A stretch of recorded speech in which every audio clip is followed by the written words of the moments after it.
So, Jackie, I feel like before we dive into this, we should just talk about the fact that there have been 2 separate occasions where you have been listening to our podcast and had prior knowledge of what we were talking about. Yeah, Water Babies, which I read in college and have deep knowledge of. And what was the other one? Choiring. Right. I know so much about bookbinding, like a ton about bookbinding.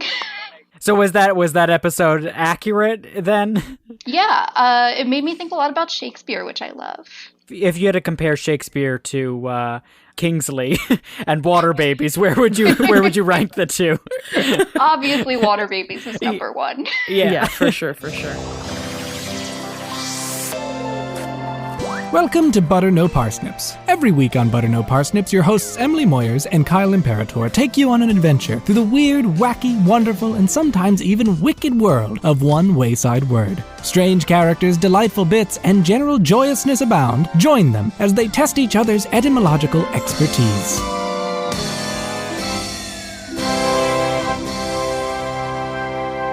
Well, everybody, welcome to Butter No Parsnips. I am Kyle Imperatore. And I'm Emily Moyers. And today, as you might have heard, we're joined by a very special guest, wordsmith, dungeon master, and my favorite person, Jackie Quaranto. Hello, Yay. That's me. Clap. I'm thrilled to be here. Long-time listener, first-time joiner. Wow. We are really, truly thrilled to have you here, Jackie. Can you tell those of us who aren't one of your best friends who you are, what you do, and why you're here with us today? Of course. I'm Jackie Quaranto. I am here because I like words a lot. And I work in publishing, currently as an administrative assistant, but also I've done some editorial work. So, Jackie, would you like to deliver Kyle the word? Of course. I'm so excited. I mean, is it going to come in like an envelope or... It's actually a gold-plated envelope. Oh, no. Oh, wow. It's heavy. Weighs a ton. So much. Let me just lift it over. Oh, perfect. Yeah. Open it up. Yeah. What does that say? It says Picaresque. Picaresque. It's Picaresque. Honestly, I think I kind of know what it means. But I don't exactly know. So what I'm going to do is I'm going to ask you guys questions about it. So is it an adjective? It's an adjective, yes.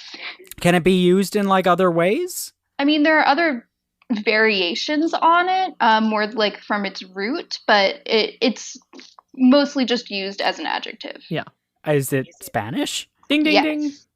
That's wild. I feel like we definitely haven't talked about any Spanish words yet on the podcast, so that's fun. Yeah, I guess we haven't. Okay, so I don't know what it means, but I've heard it used in the context of Candide by Voltaire. And as far as I am aware of it, doesn't it mean something like things? I don't even know. I don't even know how to explain it. Like, I've got the concept in my head. I don't know if you do. It's like a story that like travels to a bunch of different places. Is that it? Partially. I mean, honestly, I'd consider that close enough. Yeah. You got that it's literature related. I was supposed to read Candide, so that means I've read like a quarter of Candide. Nice. Yeah, this all tracks. Which quarter? You know, bits and pieces here and there, a little bit of skimming, a little bit of spark notes, a little bit of whatever we were talking about in class. Let's hope your professor isn't listening right now. Yeah. Not that I remember which professor it was. Oh, good. They're going to retroactively give you a failing grade for that project. I get my entire degree taken away, my whole career taken away, just because I didn't actually read Candide. It was all because she went on Butter No Parsnips. Yeah. So tell me, like, what's the rest of it? What am I missing there? So the definition of the word itself, picaresque, is relating to or characteristic of a rogue or knave. Oh. But there's the most common usage of the word is a picaresque novel. Yes, yeah. Which is a novel that features that type of character. Oh, wow. I had no idea that's what that meant. Yeah, it's about some rude little dudes. That's right. Some rude dudes. Jackie sent me this word as a suggestion, and as soon as I read like the description, I was like, this is very good. So I assume the esque part is the like pertaining to part. How does the pica part mean rogues? Is it like Pikachu is like, well, Oh. he's a rogue, that one. He won't get into Ash's Pokeball. He's got to use the rubber gloves. Pikachu from the wrong side of the tracks. Yeah. No, it originates with the Spanish word pícaro, close to Pikachu, which meant rogue or scoundrel. Oh. And this word is interesting because we're not actually sure where it comes from, what it comes from. There are two different theories that I found among Spanish etymologists. One is that the word originally referred to Spanish soldiers who were returning home from campaigns in the French region of Picardy. Oh, interesting. But the theory is that it came to mean rogue because the soldiers who came home had no livelihood away from war, and so instead had to get by with like tricks and thievery and confidence games. And then the other theory is that the word comes from the Spanish verb picar, which in the 1600s, when this word came about, picar meant to hit something with a sharp object. Interesting. And picaro could have referred to someone working a job like a kitchen assistant or a bullfighter or other like simple jobs that involved hitting things with sharp objects. I mean, just crazy that a language needs a word vague enough to mean just hitting things with, not like, oh, I'm using a knife, I'm using a spear, just you got a sharp object and you're banging it against something. I think it meant a lot of different things, and then over time it kind of narrowed. But yeah, so those were like less respectable jobs that roguish types might have. That's really interesting. Yeah. Also interesting for a rogue kitchen assistant, like in Dungeons and Dragons, not to bring it back to Dungeons and Dragons, but Please do. Always do. Rogues always have daggers. It's very true. Oh, that's interesting. Well, right, sure. Because if it wasn't a sharp object, you wouldn't be able to call them a rogue. I'm now learning. Yes. That is a defining feature of the rogues. So from the word pícaro, the Spanish got another word picarón, which basically meant the same thing, although it looks like picarón was a much less commonly used word. It sounds like an insult. It sounds like an Italian insult is what I'm thinking of.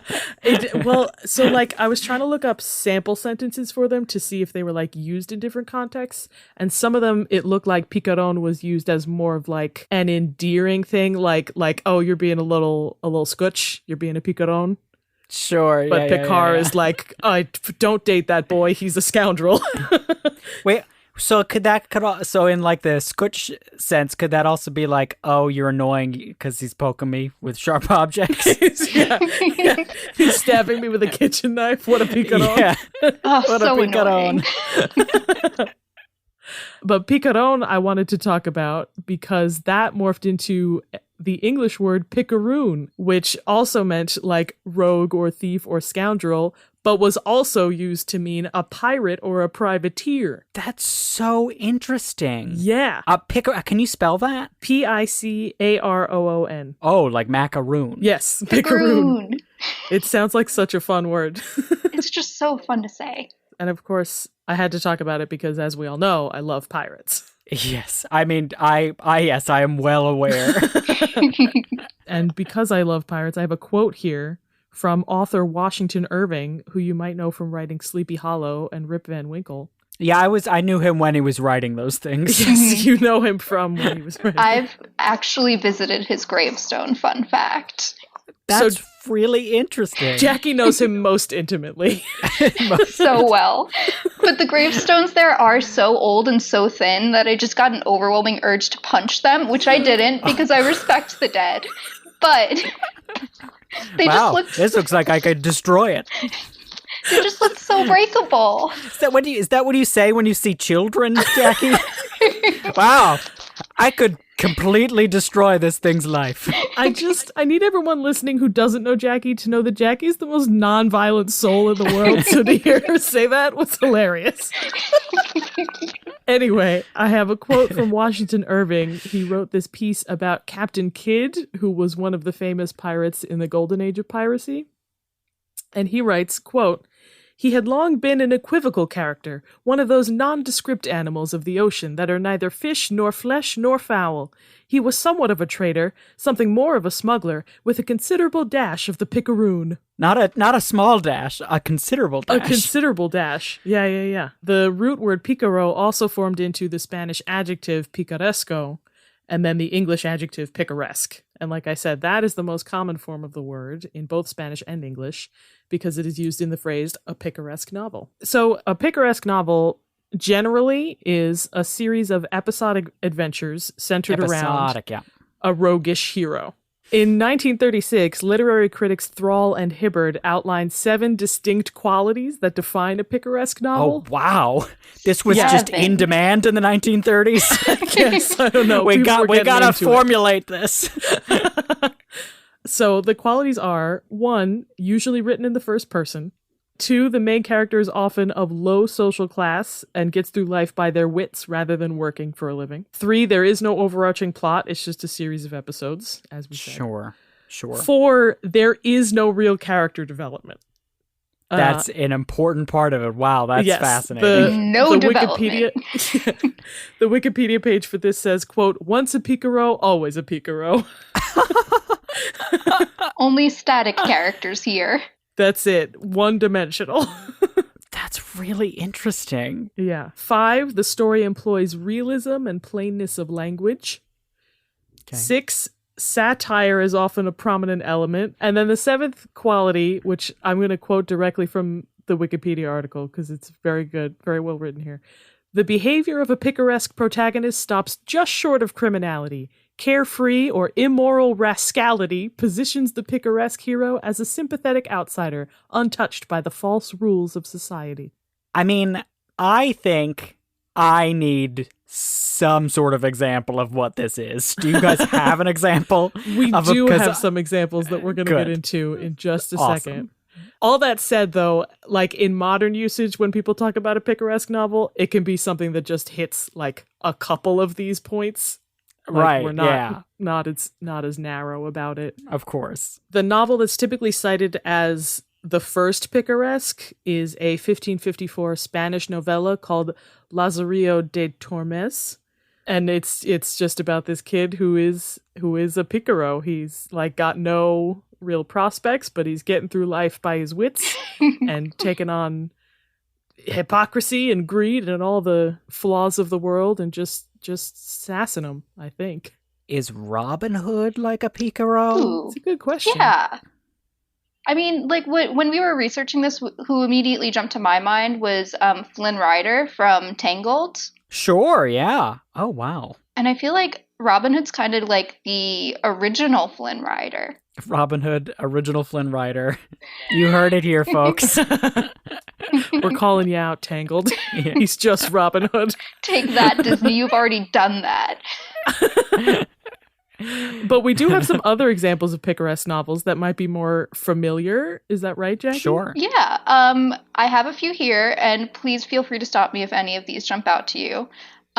There's Don Quixote by Cervantes. There's The Pickwick Papers by Charles Dickens. I never read those, yeah. Yeah, that one's heavily featured in my favorite book, which is Little Women. Sure. There's Vanity Fair, which another book that I was supposed to read for school and didn't. I was going to say the magazine.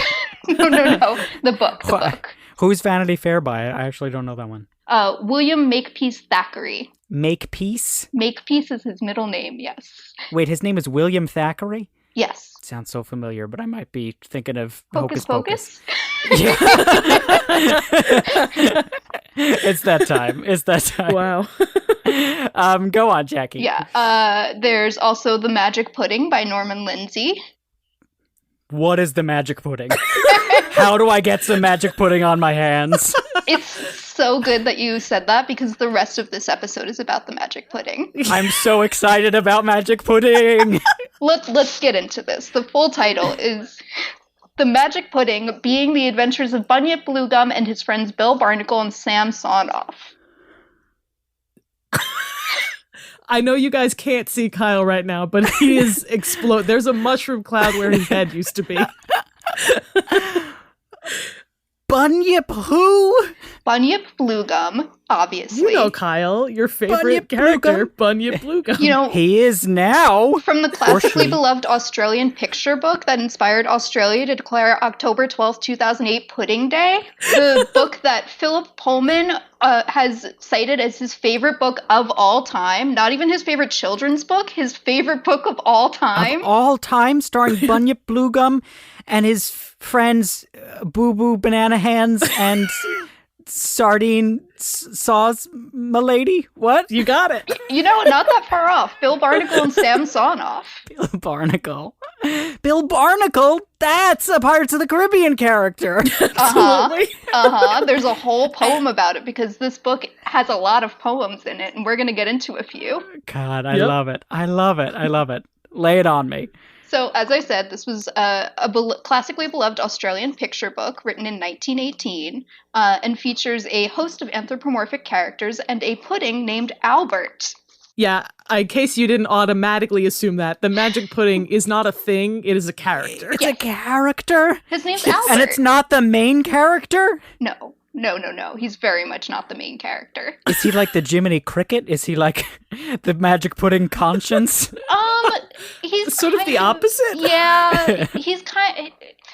Albert's Is he the picaroon? They're all picaroons. They're all picaroons, They're of all course. I picaroons should have known. Yeah, in their own special way. So as is normal for the genre, there isn't really a distinct plot. It's more of a series of like loosely connected scenes that don't even really have all that much transition between them. So I'm gonna try to walk you through the little bit of plot there is. Please do. So our main character is a koala. His name is... I'm sorry. Oh, I forgot they were animals. Okay. Yeah, he's a koala named Bunyip Bluegum, and he decides to leave home because his uncle's beard is just completely out of control. Come on, Uncle That's the Bluegum. instigator. I can't stand it. It's too long. It's unmanageable. Shave it off or I'm leaving, Unc. His uncle's name is Waddleberry. Oh, of course. There's no room for whiskers in their small house, their small tree house, and they just kept getting in Bunyip's soup. So Bunyip takes his uncle's walking stick and walks about with an air of pleasure, discovering the wonders of the world like dandelions, traction engines, and furniture being moved around. So just in the wild, the furniture being moved is an important thing? Yeah, I mean, it's one of the like 4 things he mentions that's a wonder of the world. So I guess it's pretty important to him. Amazing. Incredible. So he eventually meets Bill Barnacle, a sailor, Sam Sonoff. A human sailor. Yeah, A human sailor. A human sailor. Very important to Okay, note. so This is the gotcha. only human character. This is like Little Bear rules. Yes. Okay, gotcha. Bill Barnacle's friend, Sam Sonoff, who is a penguin. I mean, I love this even more now because penguins are my favorite. Sam Sonoff? Did he have some sort of gruesome fate that his name is Sonoff? No. I'm really disturbed. It's just his name. And the other person he meets is the titular magic pudding, Albert. Oh, God.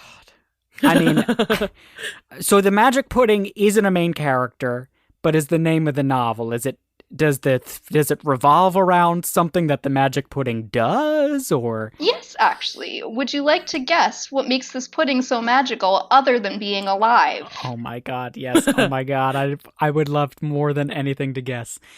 Okay, so he's alive. He talks Australian accent. But I think the magic thing about this pudding is that he can change the weather. Okay, no. Okay. Was I in the ballpark? No, but I can give you a hint if you'd like. Give me a hint. Okay. Yeah, why not? This includes a poem, so I'm going to take a sip of water quick. Okay. Oh, fantastic. Is this a poem that you've written for this hint? My God, I wish. This is my favorite poem. Are you the Riddler? This is my favorite poem in the whole book. I wish I had written it. Okay. So for a little bit of context, Bunyip first meets the group when they're having lunch, and he's obviously very hungry, and he keeps hinting that maybe he should be invited to eat with Bill and Sam, but they're not picking up on it. They're not very socially aware. So Albert jumps in with this poem. Onions, bunions, corns and crabs, whiskers, wheels, and hansom cabs, beef and bottles, beer and bones, give him a feed and end his groans. Then Bunyip thanks him for being so polite, but Albert continues, politeness be sugared, He just politeness... keeps going. Oh, this is only 2 stanzas of it, too. There's more. Oh my gosh. Politeness be sugared, politeness be hanged, politeness be jumbled and tumbled and banged. It's simply a matter of putting on pace. Politeness has nothing to do with the case. I'm not being polite, all right? I've got a serious mission here, and it is to feed people. Does it make food? Yes! Yeah, So, you got it. he's a never-ending pudding. Oh my god, it's like Neopets. Yeah, it's just like the worst the comparison. giant omelet. Okay, I really want to talk more about this. I just would like the context of how he met a pudding. Like, why is there a pudding at this picnic? Okay. So, first of all, I think it's important to note he loves being eaten. Oh my god. Oh god. Yeah. The only Oh no. Yeah, it is every bit as vile as you're Ah. thinking it is. Oh god. The only thing that brings him happiness in this dark, sad world is being eaten. And the second they're full, he starts to run away. He picks up his little legs and he just starts sprinting. He's got legs. Yep. Oh yeah. We should find a picture to show you, Kyle, because he's like a little ball of a pudding, and then he's got little spindly little arms and legs, and then Oh a my bowl God. on his head. Oh my god. Oh my god. He's actually a steak and kidney pudding. He's savory. Yeah, they talk about Yes. how his voice is so gruff because he has gravy in his innards. So funny. And also don't like the idea that this creature has innards. But the way that he came to be is Bill and Sam have been together for a while, and they were like on a boat together with this cook. And they were like all kind of stranded on an iceberg together, and Bill and Sam were like, ugh, there's no food. How is our cook still like staying so well fed? So they find him in the middle of the night one night, and this cook, his name is Curry and Rice, they see him with this pudding that he has invented. The cook invented the pudding? Yes, it specifically uses the word invented, not cooked, invented. So what happens then is a little hazy depending on who you ask. Bill and Sam keep saying it was dark, anything could have happened. But I don't like that. I don't like that. That means there is something they are hiding. All right? Absolutely. according to Albert, they spent half an hour brutally murdering him by Oh, yeah. pushing him off the iceberg. I'm sorry. The iceberg is a real big addition to this story. Is this also partly the Titanic? Why is there an iceberg? It's unclear. It's okay. Fantastic. Awesome. Okay. Did you get the picture I sent you? Yes, I just got the picture. Oh my god, is this from the book? No, I don't think this one is. Oh my god. It is an illustrated book, though. I love it though. Yeah. Look for that on the Instagram, ladies and gents. And he's so unhappy looking. Oh, this man hates his existence. There's a whole poem about it. Of course it would be a poem. At one point, they're all like talking about their identities, and Albert says, "Oh, who would be a puddin' in a pot, a puddin' which is stood on a fire which is hot? Oh, sad indeed the lot of puddins in a pot. I wouldn't be a puddin' if I could be a bird. If I could be a wooden doll, I wouldn't say a word. Yes, I have often heard it's grand to be a bird. But as I am a puddin' in a pot, I hope you get the stomach ache for eatin' me a lot. I hope you get it hot, you puddin'-eatin' lot." And Jackie, how often do they say puddin' in this book?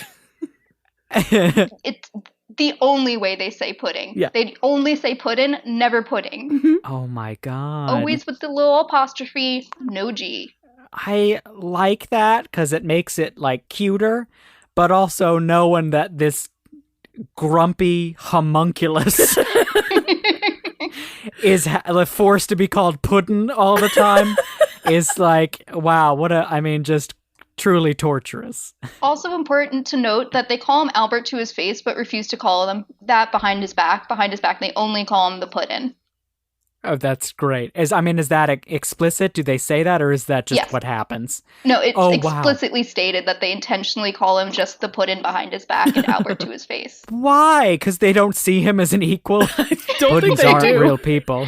No, I mean, this pudding is imprisoned. Whenever he tries to run away, they like stand on either side of him and hold his hands. Wait, okay, so you're telling me that he likes to be eaten because he wants to die? Is that what is going on here? Because he wants to get out of this world? I mean, they don't specifically say that, but now that you mention it, maybe. It feels reasonable. Yeah, why else would he want to be eaten and also not want to live? Contrastingly, Bill Barnacle and Sam Sonoff, they love being alive. Sam sings a song about being a penguin, which is pretty cute, but it didn't make much of an impression. I can't tell you any part of the poem. I didn't care. You don't remember the melody from the book? No.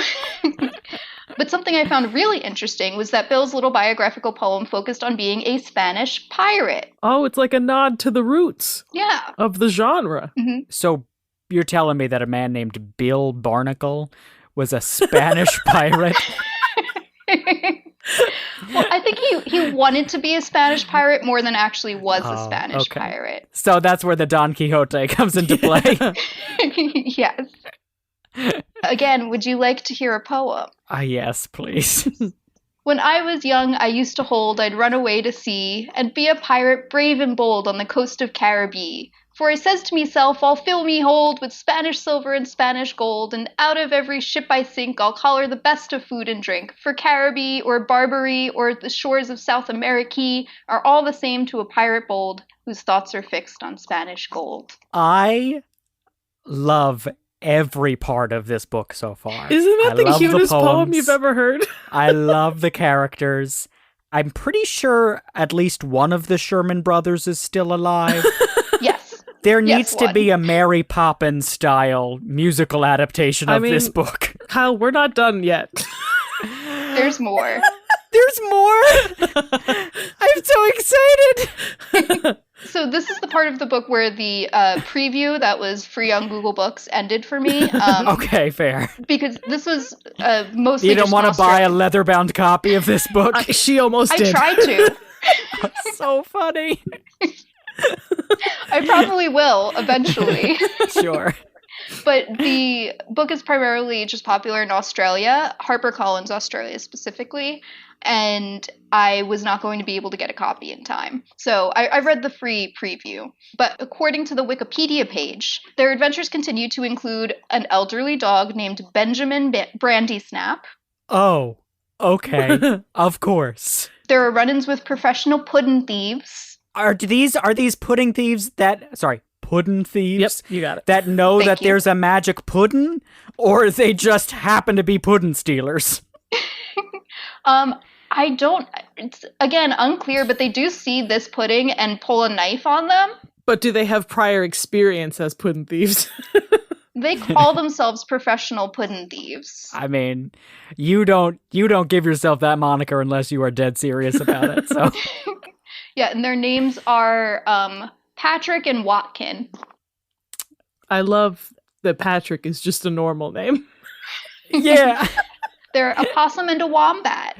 Oh, and they're animals as well. Okay. Yeah, I love that. I love Watkins the wombat and Patrick the possum. That's Bill great. Barnacle, only human. Yes. Yeah. Wow. And then there's a chaotic court trial that ends in a false poisoning. And then it ends with the Noble Society of Pudding Owners quietly living out their days in a treehouse together. Which is what the main characters call themselves. Yeah. Oh my god. Wait, do they never get back to his uncle? I was actually looking through the book earlier because I found out you could word search. You could search by word in Google Books even if it's not part of the preview.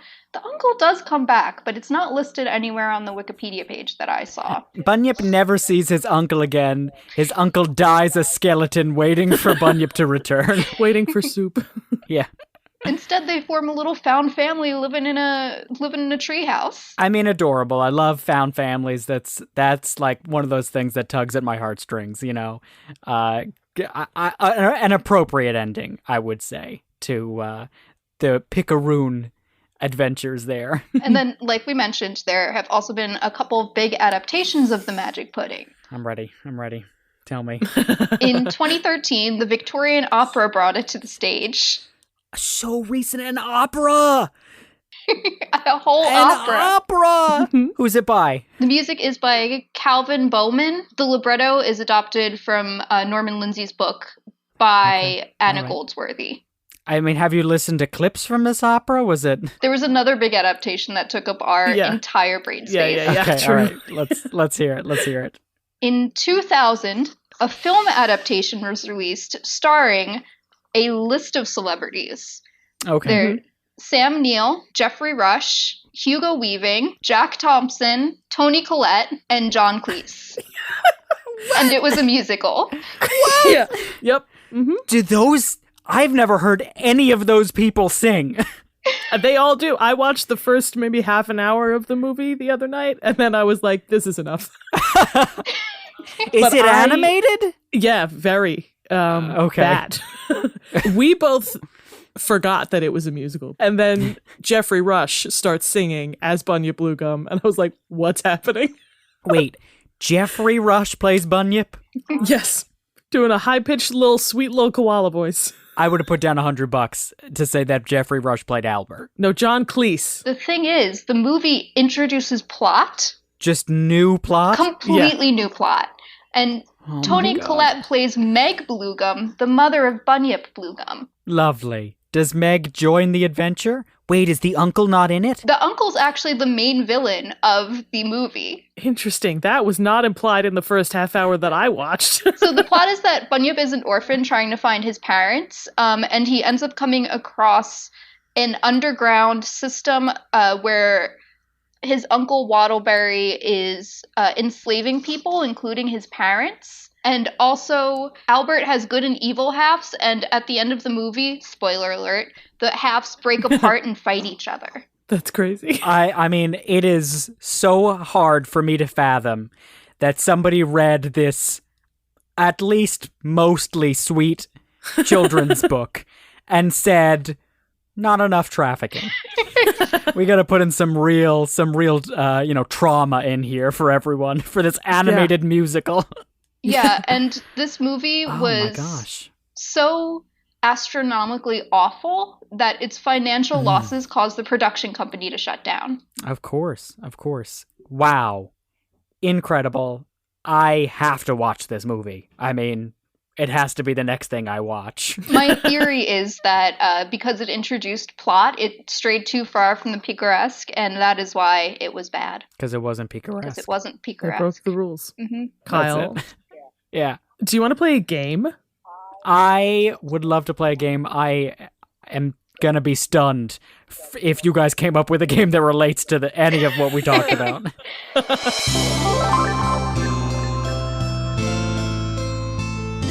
It took a little bit of workshopping, but we ended up coming up with the Pudding Club.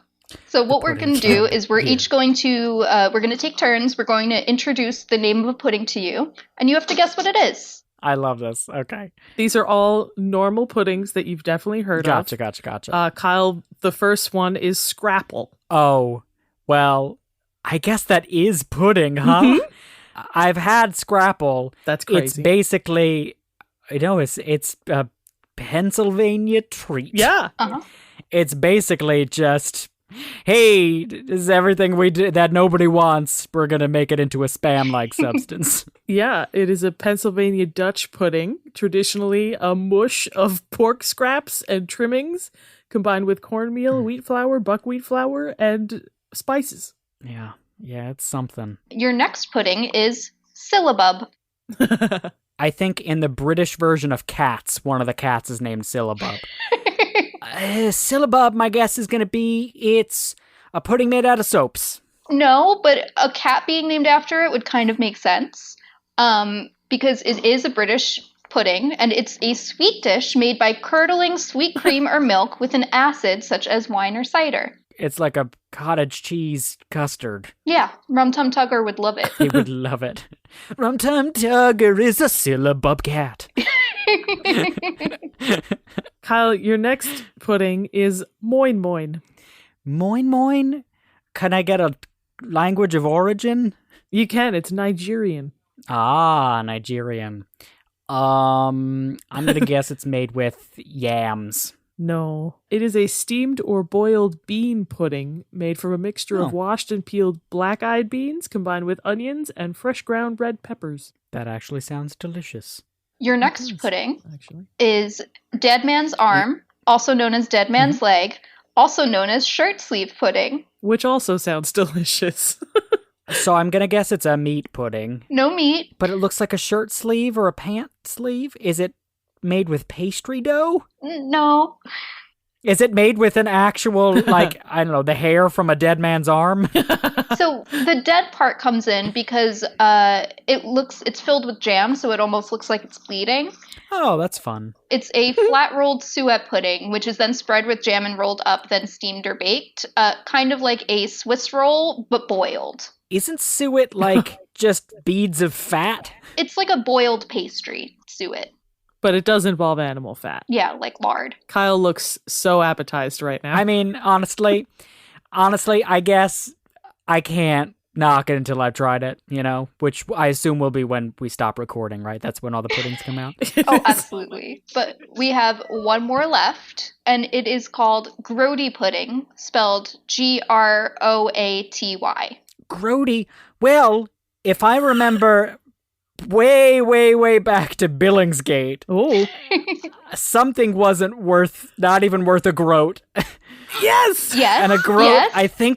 I think a groat was a grain. So I think it was. Is it just like pudding made with grains? Is it like a porridge? You know what? Because you pulled back knowledge all the way from episode 1, I'm going to give it to you. Ding, ding, ding. It's a little bit more specific than that. But Sure. It's a dish made from soaked groats, beef, leeks, onion, and beef stock baked together at a moderate temperature of approximately 302 degrees Fahrenheit for up to 16 hours. That's not approximate. So specific. Up to how long? 2 to 3 hours? 16 hours. 16. 16 hours at 300 degrees? Yes. Wow, grody pudding. Well, I'm gonna have a grody pudding, I think, at least once a day from now on. So thank you for that. Thank you for all of the pudding talk. Yes, Jackie, thank you so much for joining us this week on Butter No Parsnips. Is there anything you want the people at home to know about? Your social media, your projects, whatever? Well, thank you for having me. I don't have any specific projects going on, but I do have a Twitter and a TikTok that you're more than welcome to follow at Jackie Quaranto, just my name, on both of them. Thanks again for having me. Thank you, Jackie. This has been so much fun. Thank you for bringing this word, Picaresque. It was really awesome. For all of you at home, remember you can find Butter No Parsnips on social media. We've got a Facebook page. We've got an Instagram at Butter No Parsnips Podcast. Yeah, and if you liked today's episode, you might consider giving us a 5-star rating or a good review on whatever podcast resource you're listening on. And if you really liked today's episode, please consider donating to our Patreon at patreon.com/butternoparsnips. You get some exclusive buttered parsnips after hours content there. Absolutely. I have been Emily Moyers. I've been Kyle Imperatore. And you've been Jackie Quaranto. Amazing. Thank you all for listening.